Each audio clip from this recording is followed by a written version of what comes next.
Olá, turma, tudo bem? Tudo em paz? Vamos refletir um pouquinho aí sobre alguns pensadores importantes para a prova, né, de humanas aí do Enem, com ênfase em filosofia e sociologia, tá? Vocês devem se lembrar dos clássicos, nunca podem esquecer os clássicos, né? Durkheim, Weber e Marx, tá? Nunca podem esquecer, certo? São cadeira cativa na prova do Enem.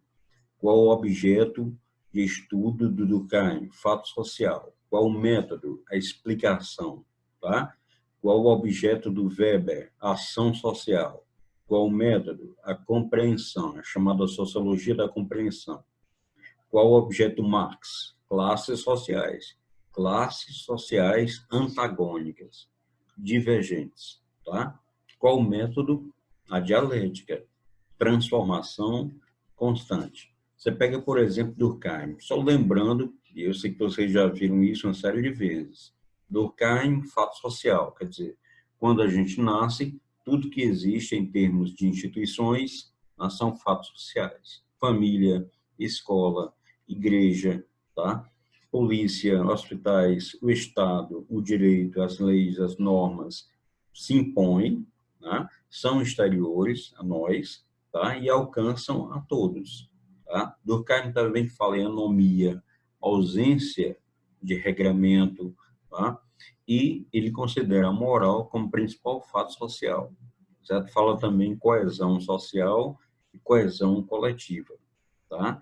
Então, Durkheim foi o primeiro pensador assim, sistemático da sociologia que teve influência principalmente do funcionalismo, não é? Que na visão dele tudo deveria funcionar bem se cada um fizesse a sua parte. Durkheim não enxergava contradições dentro do capitalismo, tá? Mas ele o via como um sistema coeso que necessitava, né, da consciência social e da consciência coletiva. E o Weber, objeto do Weber, ação social, com relação a quê? A afetos, a tradição, a valores afins, são vários tipos de ação. Né? E também Weber falou muito em racionalização e desencantamento do mundo. Na medida em que o capitalismo se desenvolvia, a industrialização avançava, o mundo, na visão dele, se racionalizava muito mais e se desencantava também. E o Weber, você deve se lembrar, que ele fez a relação entre ética protestante e o espírito do capitalismo, né?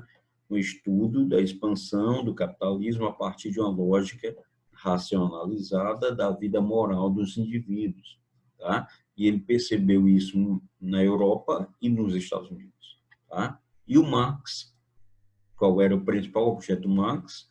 O capitalismo, sob a ótica da luta de classes. A história, para ele, era a história da luta de classes. Né? Na Idade Antiga, senhores e escravos. Na Idade Média, senhores e servos. Durante o capitalismo, burguesia e o proletariado.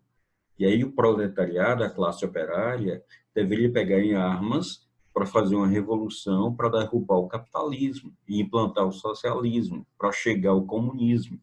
Tá? Então, Marx ele realiza o quê? Uma crítica radical ao capitalismo, e ele não aceita o capitalismo porque ele diz que é o sistema que mais gera injustiça. Tá? E ele aponta um outro, o socialismo como etapa de transição para o comunismo. Tá? Qual a obra do Marx mais importante? O Capital, onde ele vai explicar a formação do capitalismo. Tá? E conceitos como mais-valia, mercadoria e alienação também fazem parte do repertório marxista. Tá? E esse pensador aqui, o Tocqueville, Alexis de Tocqueville, tá? Ele era um democrata, um liberal, antissocialista, antirrevolucionário. Ele dizia que é preciso aprimorar as leis, tá?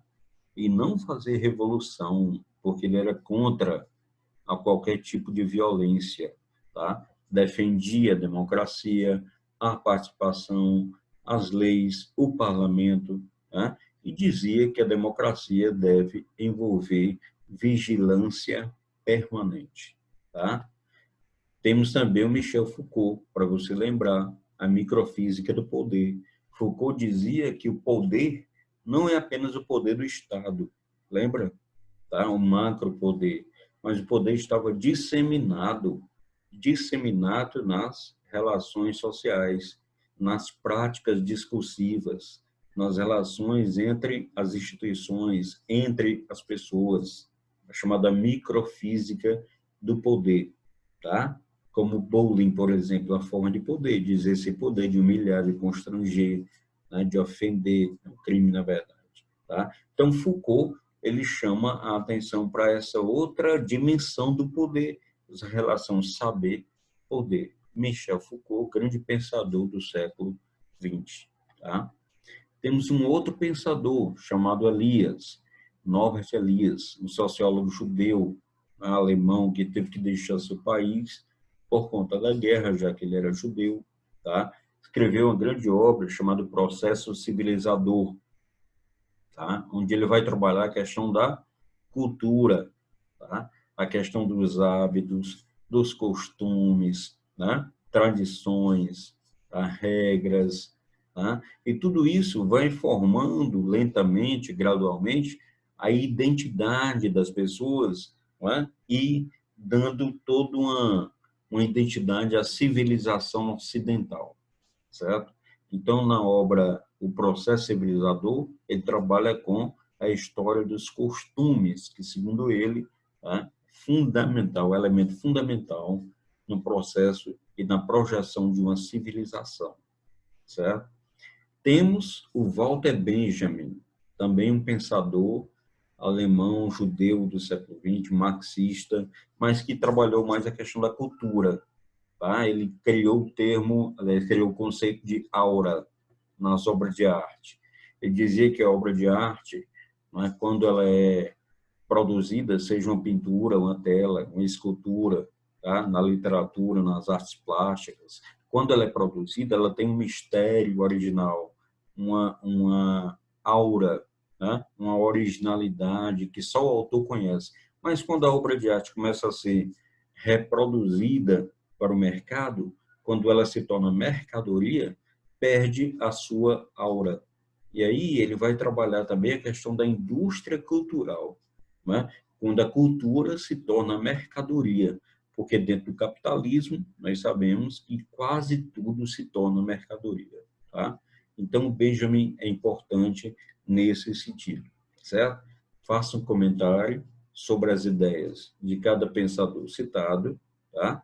E mande para a gente, tá certo? Grande abraço, obrigado pela atenção, tá? Depois a gente se encontra. Tchau.